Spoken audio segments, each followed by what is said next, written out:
बिस्मिल्लाहिर्रहमानिर्रहीम। अस्सलाम वालेकुम। आज मैं आपसे एक और दुरूद पाक के फ़ज़ाइल शेयर करने जा रही हूँ। अगर दुरूद शरीफ पढ़ने वालों के दिल और ज़ुबानें इस एक लम्हे की करामत को जान सकें कि उन्हें इस मकसद के लिए चुन लिया गया है, ख़ास कर लिया गया है, तो वो कभी दिल व ज़बान को किसी और जानिब जाने ही ना दें। वो एक लम्हा कितना ख़ूबसूरत एहसास रखता है कि अर्श बरी पर ये एक फ़ैसला फ़रमा दिया जाता है कि आप दुरूद शरीफ पढ़ें और आपकी ज़ुबानों पर दुरूद जारी हो जाता है। प्यारे नबी सल्लल्लाहु अलैहि वसल्लम हमें याद फरमाते हैं तो हमारी ज़ुबानों को ये सादत नवाजी जाती है।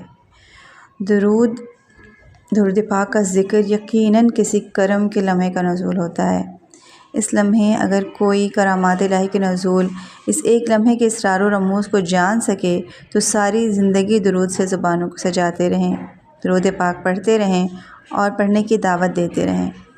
जब हम किसी जगह काम करते हैं तो हमारी पंक्चुअलिटी, हमारी रेगुलरिटी, हमारा इंटरेस्ट देखकर हमें ज़िम्मेदारियाँ सौंपी जाती हैं।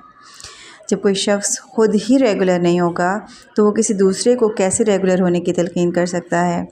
जिस तरह हर चीज़ के दर्जात होते हैं, मनाजिल होते हैं, इसी तरह दुरूद शरीफ पढ़ने से भी आप मुख्तलिफ़ मनाजिल तय करते हैं। दुरूद पढ़ना, दुरूद लिखना और फिर दुरूद की दावत। मैं बरसों तक एक छोटा सा दुरूद शरीफ सिर्फ़ 100 बार लेकिन बाकायदगी से पढ़ती रही और इसकी ऐसी बरकत है कि दुरूद पाक पढ़ना मेरी ज़िंदगी में इतना ही अहम है जितना कि सांस लेना। मुझे पता ही नहीं चला कि कब मेरी ज़िंदगी में ये सादत शामिल हो गई कि मैं लोगों को दुरूद पढ़ने की दावत देने लगी। और इसमें मज़ीद सादत ये नसीब हुई कि ज़्यादा बड़े पैमाने पर एक चैनल के थ्रू, जिसका कभी मुझे वहम गुमान भी नहीं था, और मेरी ये बात मेरी मज़ीद वसी पैमाने पर लोगों तक पहुँच रही है।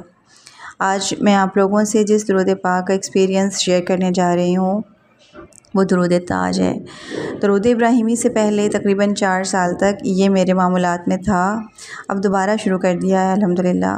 मैं एक मामले में परेशान थी और परेशानी भी ऐसी कि जो 24 घंटे आपके असाब पर सवार रहे, आप घर पे हों, अपने वर्क प्लेस पे हों, हर जगह वो चीज़ आपको तंग करती।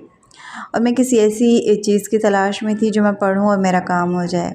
तब मेरी नज़रों से दुरूद ताज की ये फ़जीलत गुज़री कि जो कोई इसे हर नमाज के बाद 7 मरतबा पढ़ना अपना मामूल बना ले तो उसकी वो ख्वाहिश भी पूरी हो जाती है जो उसके दिल में होती है, और उसे अल्लाह ताला वो भी अता कर देते हैं जो वो मांगना भूल जाता है। बहुत सारी चीज़ें हमारे माइंड में होती हैं लेकिन जब दुआ करते वक्त हमारे जहन से निकल जाती हैं, वैसे हमारे दिल में होती हैं लेकिन पर्टिकुलरली हम मांगना उसको भूल जाते हैं, जहन से निकल जाती है उस वक्त, तो वो चीज़ें भी हमें मिल जाती हैं। इस दुरूद के बारे में लिखा हुआ था कि इट वर्क्स लाइक फायर, और ऐसे ही हुआ। अल्लाह ताला ने मुझे वो अता किया जो मेरे गुमान में भी नहीं था। बहुत से मराहिल तय करते हुए मैं दुरूद इब्राहिमी तक पहुँची। हर दुरूद की अपनी बरकत, अपनी फ़जीलत है। आपका कोई भी काम है, जितना भी मुश्किल है, पाना नामुमकिन नज़र आता है, आप हर नमाज के बाद 7 मरतबा दुरूद ताज पढ़ कर दुआ करें और अपनी आँखों से अपनी मुराद पूरी होती हुई देखें। बहुत अरसा तक ये दुरूद पाक मेरे विर्द में रहा, अब दोबारा है अल्हम्दुलिल्लाह।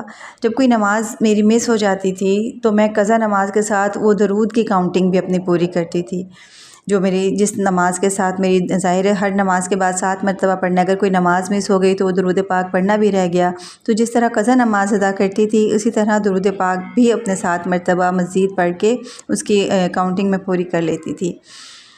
और असल में ये बात है कि ज़िक्र कोई भी हो, दुरूद कोई भी हो, बात राब्ते की है, बात जुड़ जाने की है।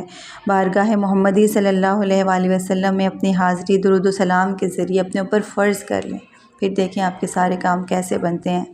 अल्लाह ताला हमारे लिए आसानियाँ पैदा करे और हमें आसानियाँ तक़सीम करने वाला बनाए। व आखिर दावाना अनिल हम्दुलिल्लाहि रब्बिल आलमीन।